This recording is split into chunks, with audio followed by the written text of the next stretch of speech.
Sabi po ng Romans 8 verse 6, the mind governed by the Spirit, life and peace. Amen.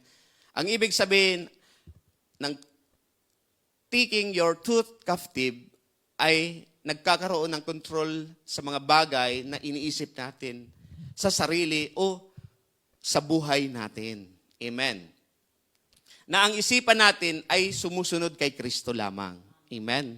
Yung ating iniisip. Hayaan natin na ang isipan natin ay ginagabayan ng Holy Spirit. Amen. Pag ang mind natin ay ang leading by the Holy Spirit, it means our life, we have peace and mind. We have peace in mind. May buhay na matiwasay at may katahimikan. Amen.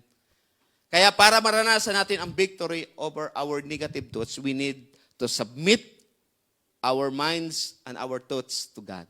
Amen. I-submit natin lahat ng mga iniisip natin sa Diyos lamang po. Para hindi ho makapasok yung kaaway. Right? Kasi ang mind natin, ito yung battleground. Kung susunod tayo sa Lord o kaaway tayo sa Diyos. But if we have full submissions to God, our thoughts to the Lord, walang chance ang kaaway. Tama? Amen. Walang deception. Kapag ang isipan mo ay nakatuon lamang sa ating Panginoong Kristo.